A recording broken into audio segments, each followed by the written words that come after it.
Hello दोस्तों, मैं Nayan Kumar and welcome to my channel Nayan ji का जीके जीएस। जैसे कि आज आप लोग देख रहे हैं भारत के प्रमुख मंदिर का ये सेकेंड पार्ट है और मैंने फर्स्ट पार्ट में 23 मंदिर को बताया था उसके राज्य सहित। अगर आपने नहीं पढ़ा है तो जाकर आप मेरे वीडियो में जाकर आप पार्ट 1 देख सकते हैं। ऐसे भी मैं डिस्क्रिप्शन में लिंक दे दूंगा। ठीक है दोस्तों, अगर आप कंपटीशन में नए हैं और आप बिल्कुल ही अनजान है क्वेश्चनों से, तो मैं बता दूं कि स्टैटिक जीके का टॉपिक है और ये काफ़ी इंपॉर्टेंट होता है कोई भी कम्पिटिटिव एग्जाम के लिए। और एसएससी के लिए खास करके 25 गो सवाल रहता है ना केंद्र वाला एग्जाम में, तो उसमें 10 से 12 गो आपको स्टैटिक जीके से ही मिलता है। इसके अलावा जो बिहार एसएससी होने वाला है या बीपीएससी होने वाला है ना, तो बिहार एसएससी में 50 क्वेश्चन रहता है जीके से। उस जीके में कम से कम आपको 15 से 20 गो सवाल इसी स्टैटिक जीके से ही मिलेगा। ठीक है दोस्तों, तो आप लोग बेफिक्र रहे। आप लोग अगर कंपटीशन में नए हैं तो बेफिक्र रहे, स्टैटिक जीके को लेकर आप दूसरा सब्जेक्ट की तैयारी कीजिए। ठीक है, मैं आपको अगर आप मेरा वीडियो को डेली वॉच करते हैं तो आपको स्टैटिक जीके के लिए कभी पछताना नहीं पड़ेगा। मैं गारंटी के साथ बोलता हूँ, मैं दावा के साथ बोलता हूँ। Thank you. ठीक है दोस्तों, चलिए मैं स्टार्ट करता हूँ अपने वीडियो को अपने तरीके से पढ़ाने का। देखिए, पहला है विरूपाक्ष मंदिर और ये पड़ता है पटकल कर्नाटक में। ठीक है दोस्तों, विरूपाक्ष मंदिर और ये पड़ता है पटकल कर्नाटक में। इसको कैसे याद रखेंगे? देखिए, बीरू को वीर समझिए। क्या समझिए? वीर है ना। और वीर के सामने में जाने में सामने में जाने में कोई भी डरता है ना। काहे? क्योंकि अगर वीर है तो इसका मतलब वो आपको कभी भी पटक सकता है। थोड़ा भी आप अगर इधर उधर करते हैं आपको पटक सकता है। ओके, यानी पटक, देखिए पटक पटक पटक देगा। वीर है ना, आपको पटक सकता है। आप थोड़ा भी इधर उधर नहीं कर सकते उसके सामने। ठीक है, कोई भी जाने से डरता है। नेक्स्ट है कैलाश मंदिर और ये पड़ता है महाराष्ट्र में, और महाराष्ट्र का मुंबई में पड़ता है। ठीक है दोस्तों, इसको कैसे याद रखेंगे? देखिए, कैलाश पर्वत का नाम सुने हैं ना, कैलाश पर्वत का नाम सुने हैं। और ये क्या होता है? कैलाश पर्वत सबसे ऊंचा होता है ना, बहुत ऊंचा होता है। ऊंचा होता है यानी महा ऊंचा होता है। ऊंचा तो है लेकिन महा ऊंचा है। ठीक है दोस्तों, कैलाश, इसको ऐसे याद कर सकते हैं। ठीक है, यानी कैलाश मंदिर कहाँ पे है? महाराष्ट्र यानी मुंबई में। ठीक है, अगला है 3 नंबर तिरुपति मंदिर और ये पड़ता है चित्तूर। और चित्तूर कहाँ पे पड़ता है? आंध्र प्रदेश में। इसको कैसे याद रखेंगे? देखिए, तिरुपति, याद देखिए तिरु और यहाँ पे तिरुतूर दोनों एक ही शब्द है। देखिए तर है ना, तिरुतूर, इसको आप मैच कर लीजिए, मिला लीजिए, काम बन जाएगा। ठीक है दोस्तों, थोड़ा हिंट चाहिए आपको याद कराने के लिए। ठीक है, यानी तिरुतूर। ठीक है, काम खत्म। अगला है 4 नंबर कामाख्या मंदिर और ये पड़ता है गुवाहाटी असम में। ये कई बार पूछा गया है सवाल में। ठीक है दोस्तों, इसको कैसे याद रखेंगे? देखिए, कामाख्या, अब कोई लड़का है ना, कोई लड़का है वो थोड़ा जवान हो गया है और वो कमा के खाता है ना, कमा के खाता है, कमाई खाए, गांव में बोला जाता है कमाई खाए। तो ये तो अच्छी बात है ना भाई, औसम बात है, औसम है ना। कमाई खाए यानी कमाता है तो खाता है ना, तो औसम बात है, जाहिर सी बात है ना। यानी कमाता है खाता है तो इसका मतलब औसम बात है, अति सुंदर है, ऐसा होना भी चाहिए। ठीक है, नेक्स्ट है बद्रीनाथ मंदिर और ये पड़ता है चमोली उत्तराखंड में। इसको कैसे याद रखेंगे? देखिए दोस्तों, यहाँ पे द्री को मिटा दीजिए और ब को मिटा के ओ कर दीजिए, तो ओ से ओ ना कर थोड़ा अनाथ बन जाएगा, है ना, अनाथ बनता है। और अनाथ को कहाँ भेज दिया जाता है? अनाथालय, है ना, अनाथालय भेज देता है। तो वहाँ से क्या होता है, लोग जिसका बाल बच्चा नहीं रहता है वो क्या कर लेता है? उसको मोल ले लेता है। क्या करता है? मोल ले लेता है उस अनाथ बच्चे को। ठीक है दोस्तों, उस अनाथ बच्चे को क्या करता है? मोल ले लेता है। यानी कि द्री को मिटा दीजिए और व को अ बना दीजिए तो अनाथ बनेगा, और अनाथ को लोग क्या कर लेता है? मोल ले लेता है। ठीक है दोस्तों, नेक्स्ट देखते हैं यमुनोत्री। और मैंने नदी में भी बताया था, है ना, यमुना नदी का उद्गम स्थल कहाँ पे है? यमुनोत्री ग्लेशियर से। और गंगा नदी का उद्गम स्थल पहला वीडियो में बताया था मैंने इसको। ठीक है ना, गंगा नदी का उद्गम स्थल कहाँ? गंगोत्री में, उसी से, यानी कि और दोनों कहाँ है? यमुनोत्री गंगोत्री कहाँ पे है? उत्तराखंड में। ओके, काम खत्म। चलिए, मैं ये शायद 1 नंबर से 6 नंबर तक आपको याद कराने में सफल हो गया। ठीक है, नेक्स्ट देखते हैं। नेक्स्ट है अमरनाथ मंदिर और ये पड़ता है पहलगांव जम्मू कश्मीर में। ठीक है दोस्तों, अमरनाथ मंदिर आपका ये कहाँ पड़ता है? पहलगांव जम्मू कश्मीर में। देखिए यहाँ पे, देखिए मरना, आपको मरना यहाँ पे है ना। आप बाय चांस मिस्टेक से आप घूमते कहाँ चले गए? पाकिस्तान चले गए, है ना। और पाकिस्तान में आपको कौन पकड़ लिया? बोले तो वहाँ के सैनिक पकड़ लिया तो आप वहाँ पे मरना पसंद कीजिएगा? नहीं, आप बोलिएगा नहीं मैं मरना नहीं चाहूँगा यहाँ पर इस पाकिस्तान की धरती में, मैं मरना चाहूँगा तो मैं अपने गाँव की धरती में मरना चाहूँगा, है ना?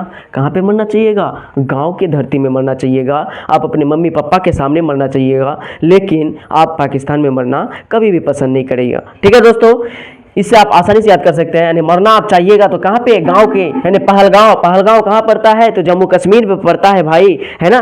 नेक्स्ट है राजा रानी मंदिर और ये पड़ता है भुवनेश्वर उड़ीसा में। ठीक है दोस्तों, और मैंने पहले पार्ट में बताया था लिंगराज मंदिर, वो भी कहाँ पड़ता था? भुवनेश्वर में पड़ता था। वहाँ पे भी मैंने ट्रिक बताया था क्या कि राज है, आप राज कब कीजिएगा? जब आपको बड़ा सा भवन मिल जाएगा तो आप उस पर क्या कीजिएगा? राज कीजिएगा। यहाँ पे देखिए राजा रानी है, राजा रानी है, राज रानी मंदिर है भुवनेश्वर। आपको यहाँ ना बड़ा भवन मिल गया फिर से, और आपको नहीं मिला राजा रानी को, राजा रानी को भवन बड़ा मिला है तो इसका मतलब वो पूरा क्या करेगा? उसमें राज करेगा। ओके दोस्तों, यानी राजा रानी भवन में पूरा क्या करेगा? राज करेगा। ठीक है दोस्तों, नेक्स्ट है बांके बिहारी मंदिर और ये पड़ता है वृंदावन, और वृंदावन आपका कहाँ पे है? उत्तर प्रदेश में है। ठीक है दोस्तों, इसको देखिए बिहारी में आपको मिलेगा हारी। हारी, हारी को हरा समझिए। क्या समझना है? हरा। और हरा कहाँ रहता है? बोलिए वन में क्या रहता है? पूरा हरियाली छाया रहता है। रहता है कि नहीं? वन में हरियाली छाया रहता है। ठीक है दोस्तों, इस तरह से आप आसानी से रिलेट कर सकते हैं, यानी हरा छाया रहता है पूरा कहाँ पे? वन में।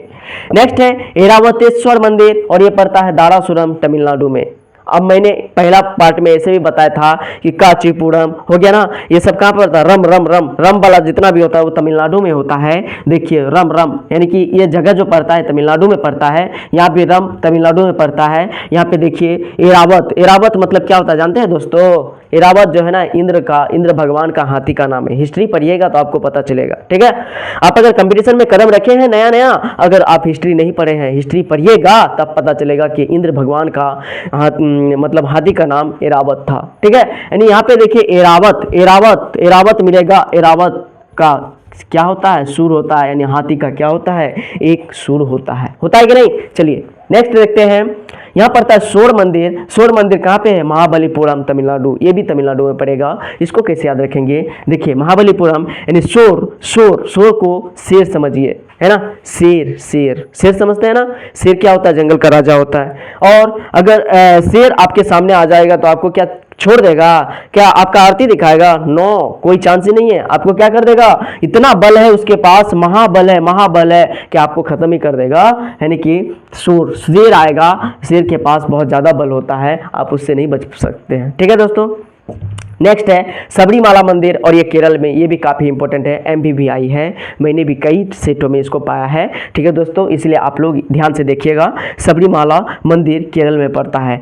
केरल को आप लोग उल्टा करके देखिएगा, ये ऐसे लिखिएगा कलहर, कलर, कलर, कलहर, कलहर, कलर होता है ना, कलर, कलर। और हमारे गांव देहात में कलहर किसको बोलते हैं? जो बार बार खाता है, लालचगिरी दिखाता है, एक बार खा लिया फिर दूसरे के घर में जाके खा रहा है, लालची को क्या कहते हैं? कलहर, कलर। तो एक कलहर है, एक बच्चा है ना, बहुत ही कलहर, बहुत ही खाने वाला, है ना। कलहर है तो उसका मम्मी क्या बोल रहा है? मम्मी बोल रहा है कलरे है, कार है, कलरे है, सबरी नहीं है, अंदर में सबरी नहीं है, कलरे है, साफे कलर है क्या? इस तरह से आप आसानी से याद कर सकते हैं। यानी केरल में पड़ता है सबरीमाला मंदिर। ठीक है दोस्तों, नेक्स्ट है नटराज मंदिर और ये पड़ता है तमिलनाडु में। कैसे याद करेंगे? देखिए नटराज, यहाँ पे टॉ को मिटा दीजिए, टॉ को मिटा दीजिए तो क्या हो जाएगा? नाराज, नाराज हो जाएगा। और ऐसे भी आप लोग ऐसे ये बात जानते हैं कि जब भी नया नया प्यार होता है लड़का लड़की का होता है ना, और अगर लड़की का पापा क्या रहता है? लड़की का पापा बहुत ज़्यादा धनी रहता है और लड़का गरीब रहता है, तो लड़की का पापा क्या कर देता है? उसको रूम में भर के क्या कर देता है? बंद कर देता है, लॉक कर देता है। तो इससे लड़की का क्या हो जाएगा? है ना, मिल नहीं पाएगा लड़की, मिलने ना दो, यानी कि मिलने ना दो, पापा बोलेगा मिलने ना दो, तो लड़की का हो जाएगा? एकदम साफे नाराज हो जाएगा, है ना। मिलने ना दो, ना दो, देखिए मिलना दू, मिलना दू, यानी मिलने नहीं दूंगा, और ठीक है मिलने नहीं दूंगा तो इसका मतलब लड़की नाराज हो जाएगा। ठीक है दोस्तों, नेक्स्ट है श्री नैना देवी मंदिर और ये पड़ता है हिमाचल प्रदेश में। इसको कैसे याद रखेंगे? देखिए नैना, नैना कहाँ पे रहता है? देखिए नैना, नैना, नैना ऐसे होता है, नैना देखिए दो आँख है ना, नैना, नैना।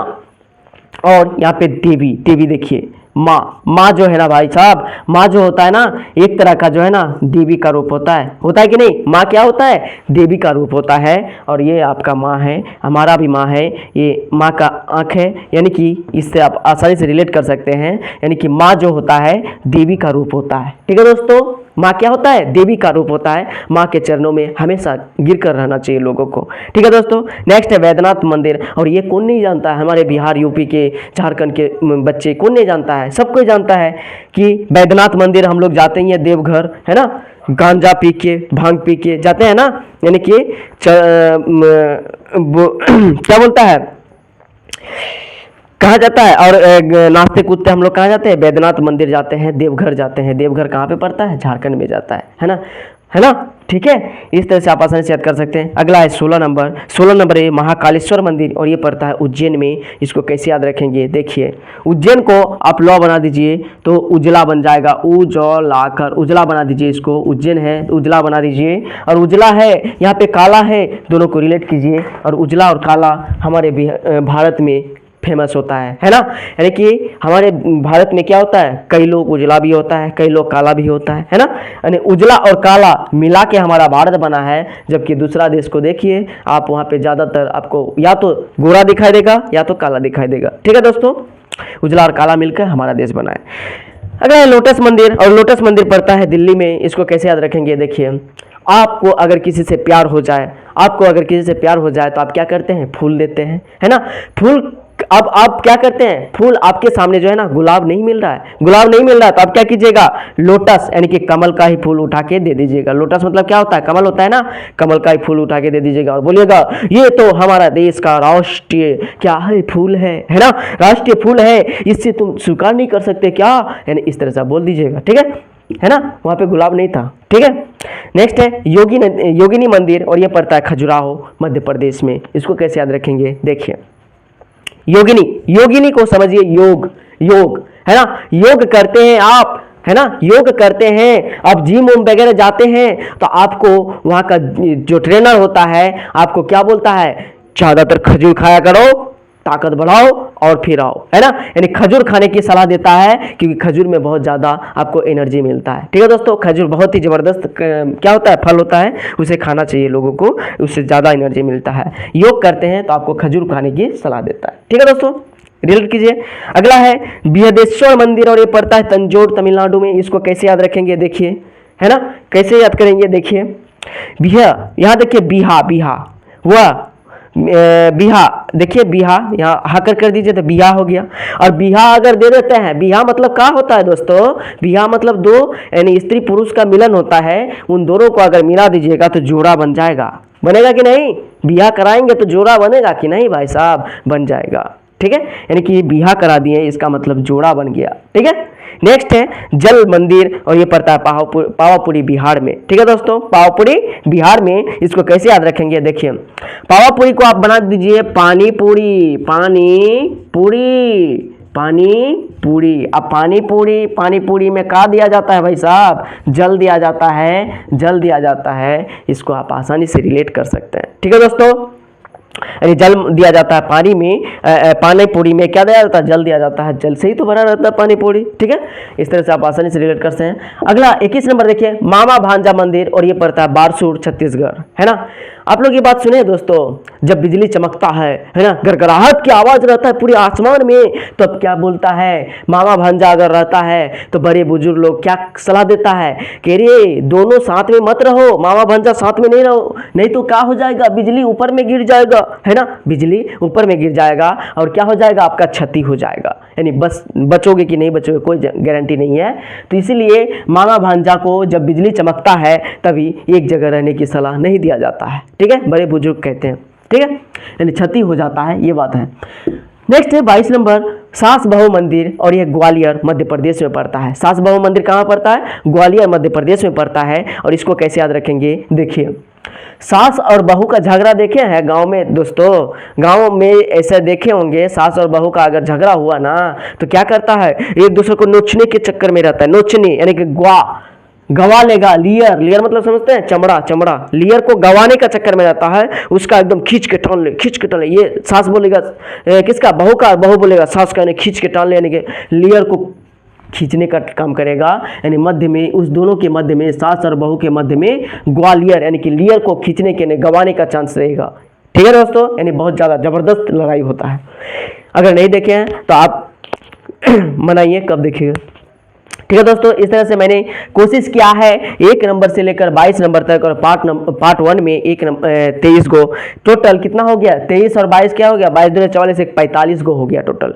ठीक है ना, 45 गो मंदिर और उसके राज्य से मैंने ये करा दिया है। आपको शायद याद हो गया है, अगर नहीं याद हुआ है तो 2-4 बार और देख लीजिएगा, आपको लाइफ टाइम याद रहेगा। और मैं बता दूं कि स्टैटिक जीके के लिए ये सब याद करना बहुत ही ज़बरदस्त होता है किसी भी कम्पिटिटिव एग्जाम के लिए, क्योंकि स्टैटिक जीके का सोर्स आजकल बहुत ज़्यादा बढ़ा दिया गया है। ठीक है दोस्तों, thank you for watching my video. और दोस्तों, अगर आप मेरे वीडियो डेली वॉच करते हैं तो कृपया कमेंट बॉक्स में आप कमेंट भी किया कीजिए, अच्छा लग रहा है या ख़राब लग रहा है, अपनी राय जरूर दें। ठीक है दोस्तों, और मेरी प्रोत्साहन है तो कृपया मेरे वीडियो को शेयर कर दीजिएगा। Thank you for watching video.